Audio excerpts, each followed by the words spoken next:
Mylin collapsed onto the frozen bench, her small wooden box clutched against her chest like a shield. Inside were her father's remedies, her only inheritance. The train's whistle faded into the Wyoming night. Gone. The last train to San Francisco, and with it, her last hope of reaching a place where she might not be so alone. Her fingers were losing their feeling. She didn't know if that was mercy or cruelty. December 1887 had teeth. The wind off the mountains bit through her thin, padded jacket, a relic from a life across the ocean, now worthless against the frontier cold. Snow began to fall. Soft at first, then harder, a relentless white curtain. The station's single oil lamp flickered like a dying heartbeat. She tried to stand, but her legs buckled. This was how it ended. Not in the arms of family, but on a forgotten platform in the middle of nowhere. Ticket stolen, the last of her husband's railroad pay gone. Pride was all she had left, and pride couldn't start a fire. Hoofbeats broke through the wind's howl. Mylin looked up through the swirling snow. A rider, tall in the saddle, his dark coat dusted white. He reined in his horse, a massive bay that snorted steam into the frozen air. The man dismounted, moving toward her with deliberate, heavy steps. Station's closed, Mylin said, hating how her voice, accented and small, shook in the vast emptiness.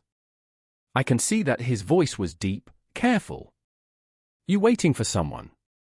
The train. It left. Last one went an hour ago. I know, she whispered. He stood there, studying her. She could barely make out his face in the lamplight. Weathered, maybe 35, with eyes that had seen things. Money was in the cut of his coat, in the fine leather of his saddle. I don't need pity, she said, her chin lifting. Good. I don't give any. He held out a gloved hand. But I won't leave you to freeze, either. Mylin looked at his hand, looked at the empty darkness behind him, then at her own hands, blue-tinged in the lamplight. She was a widow. A stranger. In this country, she was less than nothing. But she was also a survivor. She took his hand. He pulled her up with surprising gentleness, steadying her when she swayed. Up close, he smelled like leather and pine and something indefinable, safety, maybe. Though she had stopped believing in that. Harrison Thorne, he said. People call me Harrison. Mylin, she replied. He lifted her onto his horse as if she weighed nothing, then swung up behind her. His coat came around her shoulders without his asking. As they rode into the dark mountains, Mylin looked back once. The empty station disappeared into the snow. Everything she'd been running toward had vanished, but the warmth at her back was real. She allowed herself to lean into it. Just this once. Mylin woke to firelight and the smell of coffee. For one confused moment, she thought she was back in her small home in Guangdong. Then she saw the bearskin rug, the rough-hewn ceiling beams, and remembered the imposing cowboy, the ride through darkness, the strong arms lifting her down. She sat up fast, too fast. The room tilted. Easy, his voice came from the doorway. Harrison. That was his name. He held a tin cup. You were half frozen. Another hour, Anne. He stopped. Coffee. Mylin took inventory. She was still fully dressed. Her worn boots were placed neatly beside the cot. Her precious medical box sat on a small table, untouched. It was a one-room cabin, dominated by a stone fireplace. A single window showed a pre-dawn gray sky. Where am I? Foreman's cabin on my ranch. Gus retired, but I kept it maintained. You're safe. Safe. That word again. She accepted the coffee, letting the heat seep into her palms. I will be gone by morning. It is morning. The next train west is in 3 days. 3 days. Mylin's chest tightened. 3 days of charity, of owing a debt to this stranger, of being the pitiful foreign woman. I will work for my room and board, she said, her voice firm. I am a healer. My father was a doctor. Your ranch hands, they get injured. I can help. Harrison leaned against the doorframe, a flicker of skepticism in his eyes. You don't have to. I am not a charity case, Mr. Thorne. Something shifted in his expression. Respect, maybe. Just Harrison. And if you're offering, I won't refuse. This ranch is dangerous work. As if summoned, shouting erupted outside. Harrison moved fast. Mai Lin, acting on instinct, grabbed her box and followed. The scene was chaos. 3 ranch hands struggled to hold down a 4th. Ricardo, someone yelled. Caught his arm on barbed wire. Blood soaked his sleeve, dripping into the frozen mud. Mai Lin didn't ask permission. She knelt, opened her box, and took control. Hold him still. Someone get me clean water and cloths. You, she pointed at Harrison, whiskey. For the wound. Her hands moved with practiced efficiency. She cut away the sleeve, assessed the damage, a deep, jagged laceration, but no arterial bleeding. She cleaned it with whiskey, ignoring Ricardo's hiss of pain. She prepared a poultice of herbs from her box, applying it to stem the bleeding, then sutured the wound with a fine, curved needle. 12 minutes, start to finish. Ricardo's breathing steadied. The other men stared, mouths agape. Mai Lin stood, wiping her hands on her trousers. She met Harrison's eyes, her own gaze steady and challenging. 3 days, he said quietly. You work, you stay. No charity. No charity, she agreed. That evening, an old man arrived at the cabin. He had a grey beard, kind eyes, and weathered hands. Gus. He looked at Mai Lin through the window, then at Harrison on the porch. Boss, the town's going to talk. A woman like that, a Chinese woman, staying out here alone with you. Harrison's voice was flat. They always find something to talk about, but his hand gripped the porch rail so tight his knuckles went white. Inside, Mai Lin pretended not to hear. She'd heard it all before. The whispers, the stares, the venom. She wouldn't let it destroy her again. The buckboard creaked to a stop in front of Finch's General Store. Mai Lin had forgotten what it felt like to be watched by dozens of eyes at once. No, she remembered. That's why she'd been running west. Redemption, Wyoming wasn't much. False front buildings, frozen mud streets, and mountains looming like judgments. But it had everything the last town had: people, gossip, and conclusions drawn before facts were known. Harrison helped her down. You need a proper coat. Boots, too. If you're staying, I can't afford to pay you wages, but I'll see you're outfitted. He was already inside before she could argue. The store smelled of dried goods, leather, and wood smoke. Mrs. Finch, the proprietor's wife, smiled too widely, her eyes calculating. Mr. Thorne, how lovely. And this must be your new help. Mai Lin works for me, Harrison said evenly. She needs outfitting. He held up a heavy wool coat, deep blue and well-made.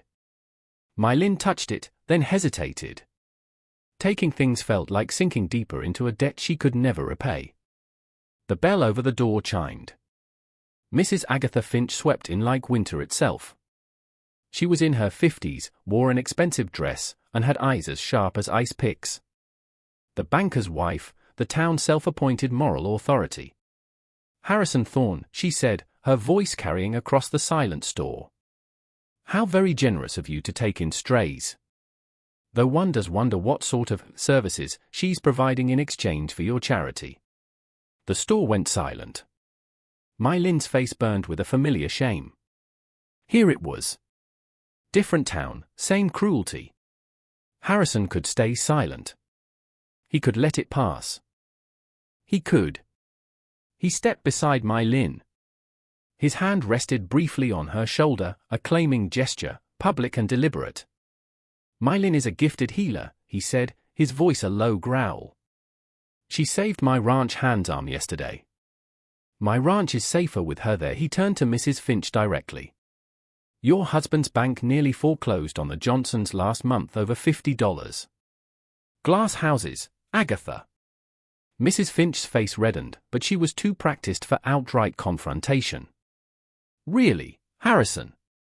People will talk. Let them. He paid for the coat and handed it to My Lin. I've got work to do.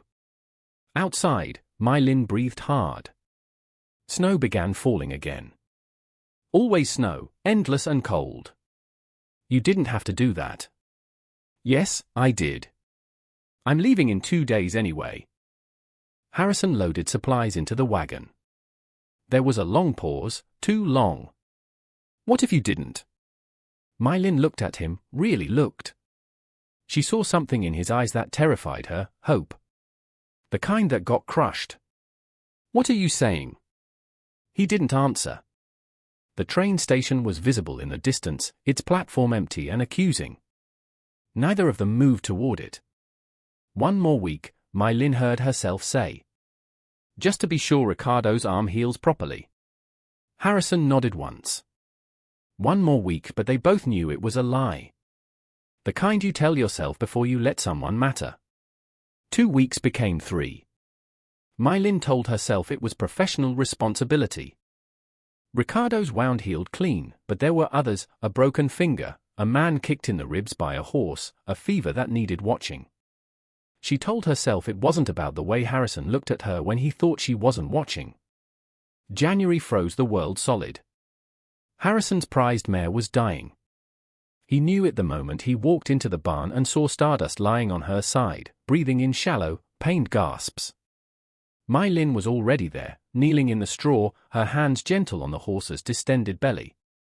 A twisted intestine, she said without looking up.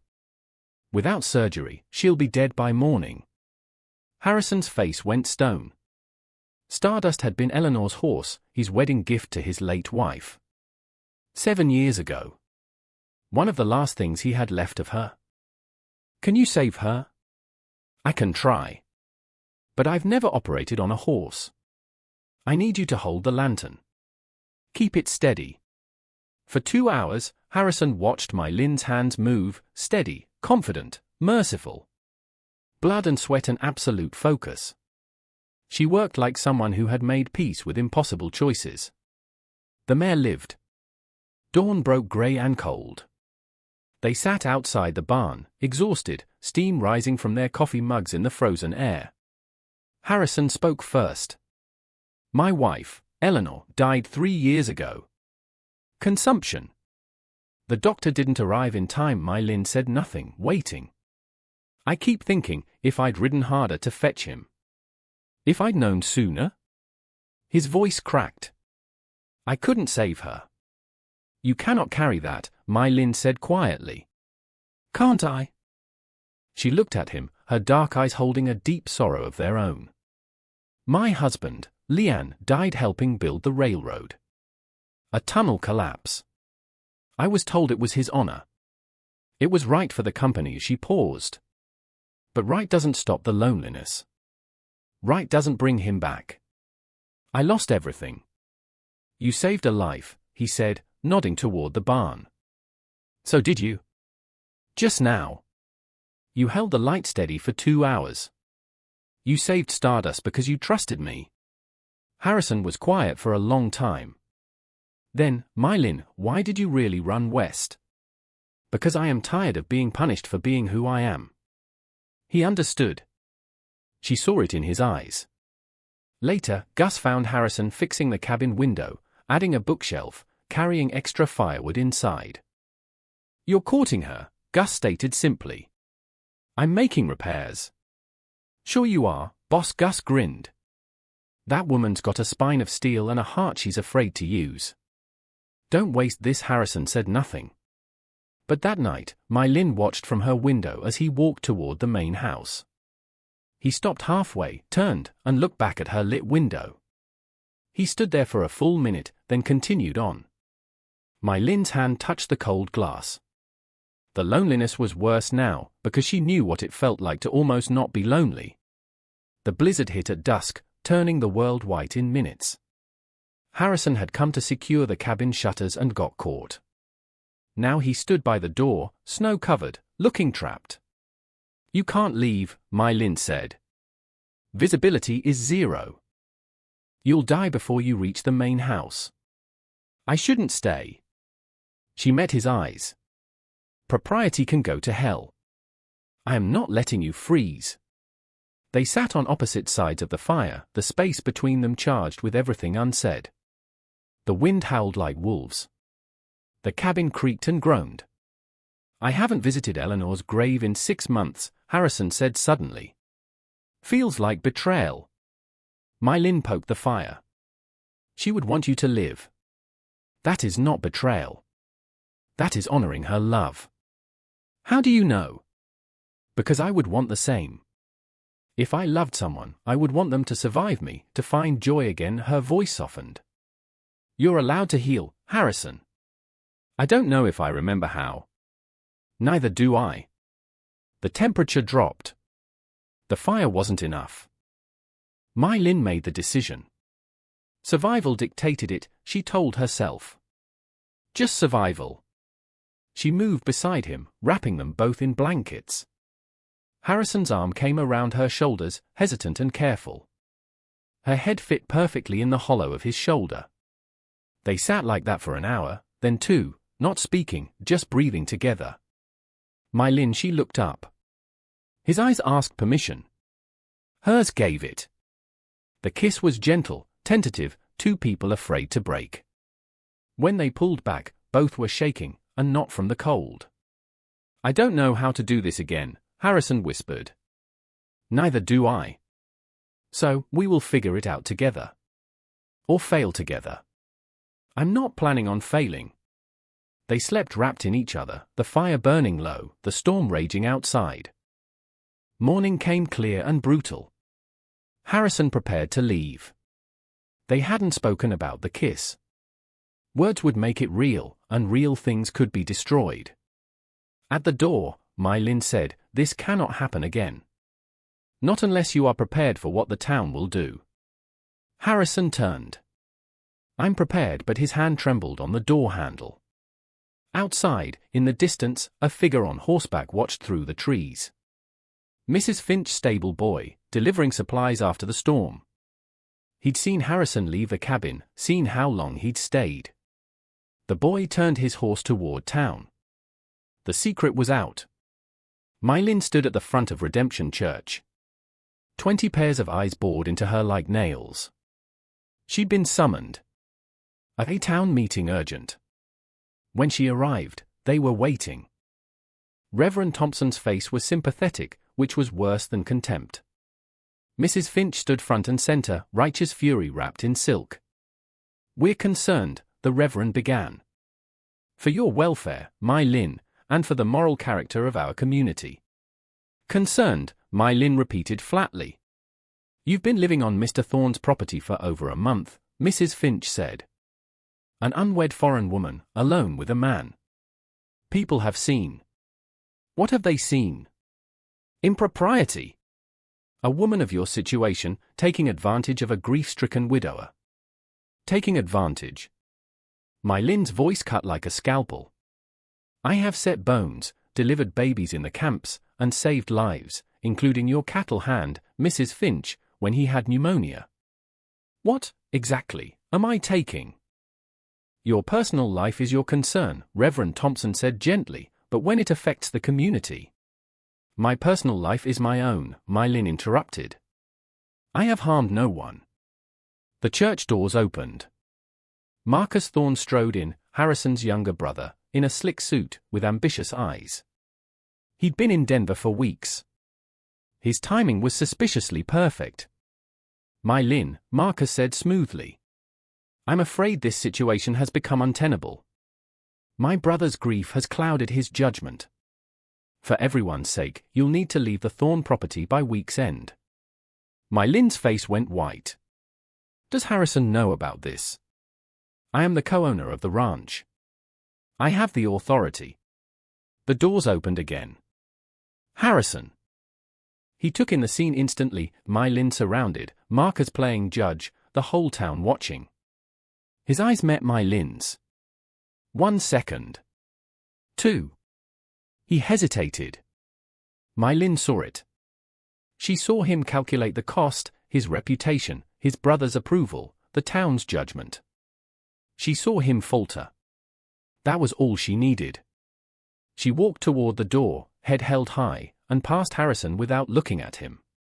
My Lin, don't. She disappeared into the winter afternoon. Harrison stood frozen. The church watched. Marcus smirked. You did the right thing. Brother Harrison didn't answer. He walked out, got on his horse, and rode to the cabin. It was empty. Her medical box was gone. The coat he'd bought her was folded neatly on the cot, left behind like a returned gift. Gus found him there an hour later, sitting in the dark. You hesitated, Gus said quietly. In that room, you hesitated. For the first time since Eleanor died, Harrison Thorne wept. My Lin's hands were raw from washing dishes in the saloon's kitchen. 2 weeks in redemption proper, living in a boarding house that smelled of mildew and broken dreams. The town kept its distance, polite enough, but cold. She was marked now. At least she was alone, as she was meant to be. The scream came from outside the saloon. My Lin ran.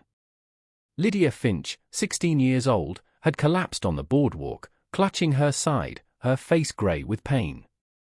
Appendicitis. Get her inside.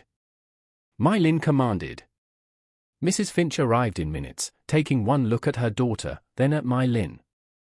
What's wrong with her? Her appendix has burst. I need to operate now, or she dies. You're not a doctor. I am all you have. Choose. Mrs. Finch looked at her daughter's grey face and nodded once. My Lin operated on the saloon's kitchen table. Whiskey for anesthetic, a butcher knife she sterilized in boiling water. 2 saloon girls held lanterns steady. 30 agonizing minutes. The girl lived. Mrs. Finch sat with Lydia afterward, holding her hand. My Lin cleaned blood from her arms and packed her box. Thank you, Mrs. Finch said without looking at her. She needs rest. Watch for fever. My Lin walked out. No payment, no credit. Just the work. Just like always. At the Thorne Ranch, Harrison was falling apart. He didn't shave, barely ate. Marcus kept pushing. Sell the ranch. Start over. Forget the woman. Harrison rode to Eleanor's grave, drunk. I'm sorry, he told the headstone. Sorry I'm such a coward. You deserve better. My Lin deserved. His voice broke. I did it again. I failed again. Gus found him there. Your wife died, boss. That was tragedy. But you're alive, and you're choosing death anyway. That's just waste. What if I lose her, too? You already did, Gus said, his hand gripping Harrison's shoulder. But maybe she'd let you earn her back. Sunday morning. Harrison rode into town. Gus handed him My Lin's coat. Go get her. Snow began to fall. He pushed the church doors open mid him. Harrison Thorne walked down the center aisle like a man walking to his own hanging. Every head turned. The hymn died. In a back corner, My Lin looked up. Her heart leaped. Traitor! I need to say something. Harrison's voice filled the church. You can listen, or you can throw me out, but I'm saying it. No one moved. 2 weeks ago, I stood silent when this town judged My Lin. I hesitated when she needed courage. I was afraid. Afraid of gossip, afraid of being seen as foolish. He looked directly at My Lin. But if you want to judge someone's morality, judge mine. My Lin saved my horse when no one else could. She saved Lydia Finch last week, operating in a saloon kitchen without payment. She is the best person I know, and I was too much of a coward to say it when it mattered. He walked toward her. My Lin, I'm standing here in front of everyone who hurt you, and I am asking you, will you marry me? Not to make you respectable, but because I don't want to spend another day pretending I can live without you. Silence. Complete, suffocating silence. Mylin stood slowly, walked down the aisle. Every eye followed. She stopped in front of him. "You hesitated before." "I did," he said, his voice raw. "I won't again." "Not ever." "Then yes." The church erupted in gasps and whispers. Gus stood up. "I stand with them." Ricardo stood. Me, too. One by one, the ranch hands stood. Then, slowly, reluctantly, Mrs. Finch nodded once, defeat, but also acceptance. Reverend Thompson cleared his throat. "Well, I suppose we could do this wedding right now, if you're both certain." Mylin laughed, the first genuine laugh in weeks. "Right now works." The Reverend married them on the spot. No flowers, no fancy dress, just two broken people choosing each other in front of everyone who tried to tear them apart. As Harrison kissed his bride, someone began clapping, then another, then the whole church, even Mrs. Finch, barely, begrudgingly. "This is insane," Mylin whispered. Harrison smiled. "Welcome to marriage." Outside, snow fell soft and clean. April came to Wyoming like a promise kept. The cabin, no longer a cabin, stood with new walls, new windows, a real porch. Wildflowers Mylin planted bloomed purple and gold around the foundation. Inside, the smell of medicinal herbs mixed with fresh bread. This was what home smelled like. Mylin ran a small clinic from the added room. Everyone was welcome. The town called her Dr. Thorne now, and she didn't correct them.